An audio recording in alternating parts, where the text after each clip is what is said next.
So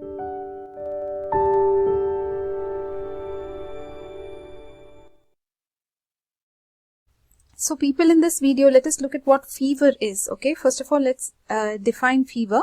So elevation of body temperature, right? It is an elevation of body temperature. Yes. Above what? Above the normal circadian variation. Okay. And why could this be? This could be as a result of a change in the thermoregulatory center located in the hypothalamus. Okay. So basically it's an elevation in body temperature above the normal value, right? That is fever, right? So now you should know the normal value of the body temperature, right? So what is the normal value? So guys, just take a look at the normal oral temperature, okay? So the normal oral temperature maximum, they are saying the maximum oral temperature, you can see they are putting it in the mouth, the maximum oral temperature, right? Diurnal, that is within the day only they are saying, okay? Nothing to do with the night. 6 a.m., 6 p.m. So 6 a.m. maximum oral, normal oral temperature, 98.6 maximum. And at 6 p.m., the maximum oral temperature, 99.6. All these are normal. Okay, 98.6, 99.6. Guys, pay attention here. What is it? 98.6 maximum in the morning, 99.6 maximum in the evening. This is the maximum normal oral temperature. Okay. Now, why is it more in the evening? Because of increased BMR, that is metabolism rate, right? Basal metabolic rate. Then increased skeletal muscle activity. Because of all this, in the evening, the temperature is more. Okay. Now, pay attention to this. Oral is here, right? Axilla, rectal. So, rectal temperature will be more than oral, and oral will be more than axillary temperature. Obviously, this is outside, this is inside, this is even more inside. So, obviously, the temperature here is more. So, 1 degree Fahrenheit difference will be there. But here we are talking only about oral. So, normal part you have understood, right? Now, let us go to fever. So, an elevation of body temperature above this normal circadian variation as a result of the change in the thermoregulatory center, which is located in the hypothalamus, is called as fever. Now, the body temperature can vary because of physiological reasons, okay? Like in the case of ovulation, menstruation, physiologically itself, the body temperature can vary, okay? In ovulation, actually, the temperature increases by 1 degree Fahrenheit, okay? So, now let us look at factors that regulate body temperature. Okay? Factors that regulate body temperature. So, basically, our body itself is producing heat, correct? And it is being lost to the surroundings. This much you have understood. So, what will determine the heat production? Heat production by the body will be because of basal metabolic rate, muscle activity, thyroid, hormones, epinephrine, norepinephrine, right? All these are responsible for increasing the body or production of heat. Okay. Now, what will cause loss of heat? What do you think will cause loss of heat? Radiation, right? We will lose body to the heat to the surroundings. Radiation, conduction, convection, right? All these words you already know. Then evaporation, right? Sweat, etc. So, these are the ways of losing heat. So, fever is something like above the 99.6, right? Everything is 0.6 only. If you remember, in the normal temperature, everything is 0.6, right? 98.6, 99.6, 37.6. That is in centigrade. So, greater than this value, right? You can say greater than 100 can become fever. Okay. Greater than 100 degree Fahrenheit. So, now what happens in fever? With every 1 degree Fahrenheit raise in temperature above the 100 Fahrenheit, the pulse rate increases by 10, the respiratory rate increases by 4, the basal metabolic rate increases by 7, oxygen consumption increases by 13%. Interesting. So, fever just got scary. Every 1 degree Fahrenheit raise in temperature above 100 degree Fahrenheit, the pulse rate increases by 10, the respiratory rate by 4, the basal metabolic rate by 7, and the oxygen consumption by 13%. So why does fever occur, guys? So basically, it is a cellular response, okay? It's a cellular response to infection, immunological disturbance, or malignancy, okay? So fever is usually infection, okay? Immunological disturbance or malignancy, that is, it could be cancer, right? Rarely it may be because of raised surrounding temperature, humid environment, etc. Usually, guys, if a patient doesn't have fever, you will say afebrile, right? And if a patient has fever, you can say febrile, right? With the temperature. And you also use a word called pyrexia for fever, okay? And when the pyrexia or the fever is of unknown origin, you don't know why it is happening, then you say PUO. That is pyrexia of unknown origin, okay? We'll come to all that. Now look at this. Why fever happens, right? So basically there are something called as pyrogens. These are the molecules that cause fever. So how is it going? Which are the molecules that cause fever? Pyrogens. Now these pyrogens can be exogenous or endogenous. So exogenous means what? Like bacteria, etc., right? Bacterial products. They are coming from outside. They come inside and they stimulate the release of endogenous pyrogens like cytokines, right? Cytokines like interleukin-1 and tumor necrosis factor. At least remember, cytokines like interleukin-1 cause fever. That much if you have understood, that's more than enough now. These cytokines, what they will do? COX enzyme, they will increase the COX enzymes and they will release prostaglandins, right? And prostaglandins, they will act on the thermoregulatory center, that is in the hypothalamus, and cause fever. So now you know why fever happens. Fever itself is such a huge topic. So let us see how much we can cover in this video. Let us look at these terms, HypoThermia and HyperThermia, okay? And fever. Let us look at all these terms together. So basically, so normal body temperature, you know, right? More normal body temperature, the range you know. So 98.6 to 99.6 degree Fahrenheit. That is oral, maximum normal oral temperature. Now what do you think hypothermia is? So hypothermia is when the core temperature is less than 35 degree centigrade, okay? That is nothing but less than 95 degree Fahrenheit, right? Less than 95 degree Fahrenheit. So normal, you know, maximum of normal will be 98.6 to 99.6. Maximum of the normal, okay? Fever above 100, you can see, degree Fahrenheit, and hyperpyrexia is greater than 106 Fahrenheit. So why do you think hyperpyrexia can happen? Hyperpyrexia can happen if there is meningitis, septicemia, cerebral malaria, pontine hemorrhage, rheumatic fever, right? Meningococcal meningitis. In meningitis specifically to say it is meningococcal meningitis, septicemia, cerebral malaria, right? All these can cause hyperpyrexia. If you want the causes, they will be pontine hemorrhage, rheumatic fever, meningococcal meningitis, septicemia, cerebral malaria, okay? Then, hypothermia. Why will hypothermia happen? They are saying in elderly immobile patients living alone, okay? Water immersion, prolonged unconsciousness in low ambient temperatures, okay? Hypothyroidism, severe hypothyroidism also. So these terminologies are also clear, right? Hypothermia, normal body temperature, fever, hyperpyrexia, okay? Just wanted to add here that there are so many other ways of checking temperature. Now with the coronavirus and etc. outbreaks, you can see this kind of image where they're checking the temperature, right? This is not even like, they're not even touching the person. Here axilla at least they are touching. Then this is in the ear. In the ear they can check. Ear canal they can check.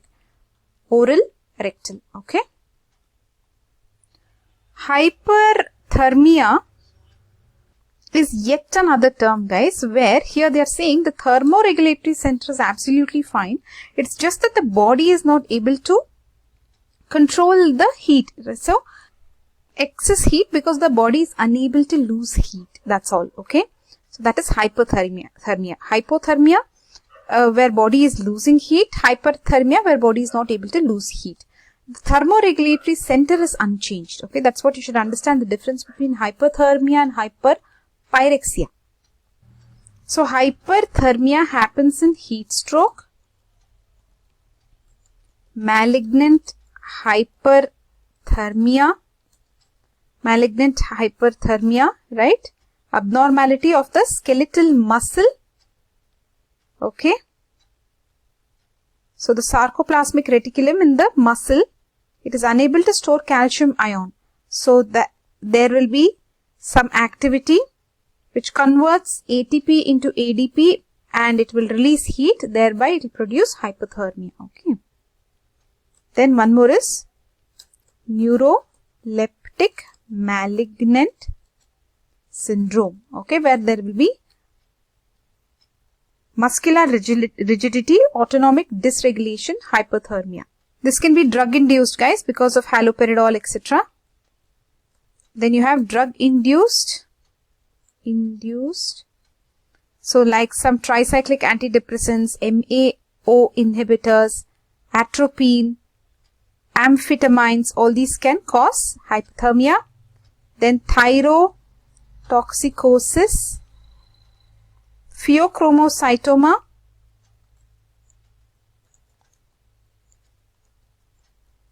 hypothalamic fever, serotonin syndrome, central nervous system damage.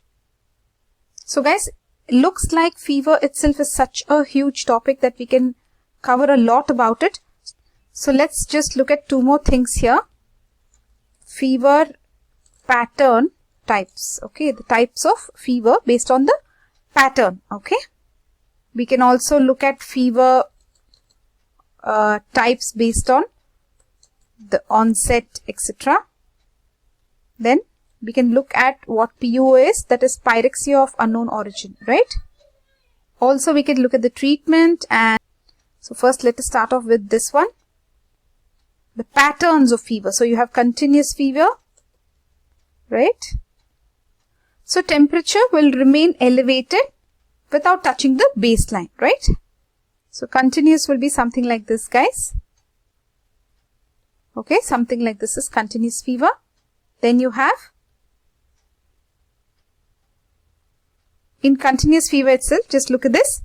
It will not touch the baseline. The fluctuation does not exceed 1 degree Fahrenheit. Okay. So the diurnal variation should not be above 1 degree Fahrenheit. The examples for continuous fever are like lobar pneumonia, infective endocarditis, enteric fever. Okay. Then we have the remittent fever. Remittent, if we draw something like this, so basically it will not touch the baseline. Okay. And here the fluctuation exceeds 1 degree Fahrenheit. Okay. That is remittent fever. Now let us move on to the third type here, intermittent fever.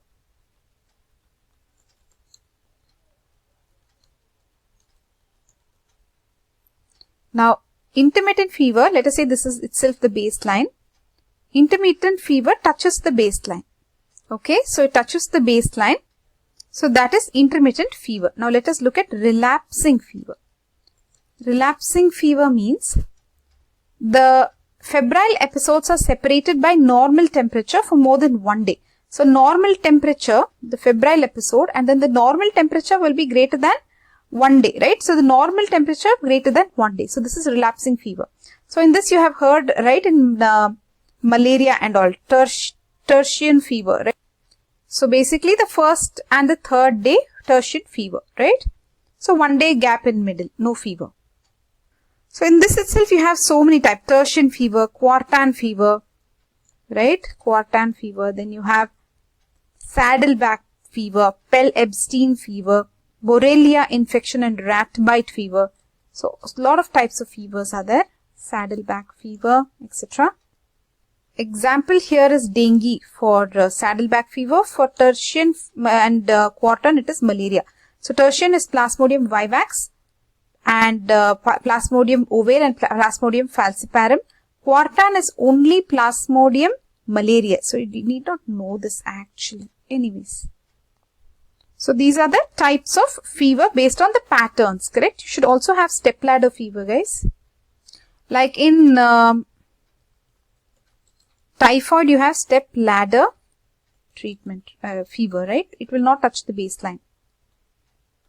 Something like this. Right? Stepladder fever in typhoid.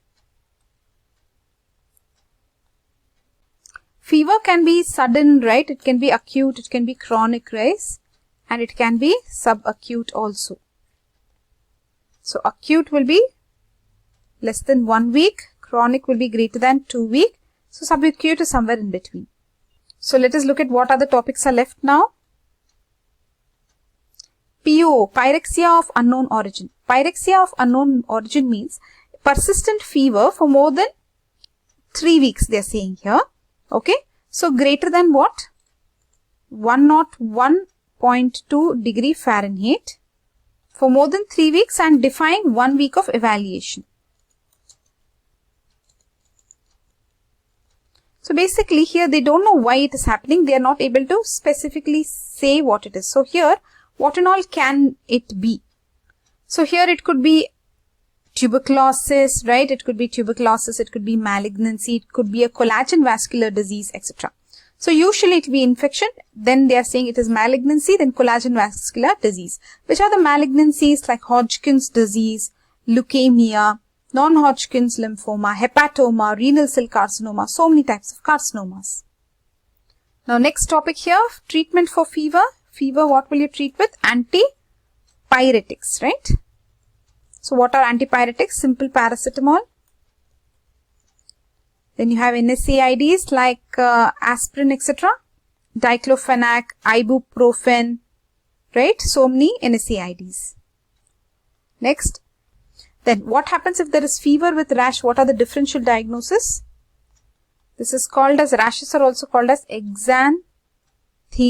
Okay. Exanthemes. So it could be chickenpox, measles, typhoid, dengue. If I am not wrong, even JE, Japanese encephalitis. So chickenpox, the rashes will appear on the first day of the fever itself. Measles, the rashes will appear on the 4th day of fever. Typhoid rashes will appear on the 7th day of fever. Guys, there are so many other diseases, so you should not think that it's just these, etc. etc. Right? Then here, when it comes to treatment, remember, these are only for fever, but for infection, you will have to give antibiotics, etc. Right? For infection, etc., you will have to give other treatment. Okay? So sometimes in infants, guys, fever can be combined with convulsions. Okay? That is called as febrile convulsions. What is it called as? Febrile convulsions. Okay? Only in infants and children less than 5-year-old. So in such people, febrile convulsions will not be a sign of, it may not be a sign of cerebral disease. So with fever, they will get convulsions. Okay. Diazepam is the treatment. You have heard diazepam. So guys, so much to know about fever. Hope you have learned something. There's definitely so much more to cover about fever. We will do that in further videos. Okay. So we learnt about what in this video? Fever. Fever. Yeah. Say bye. Bye.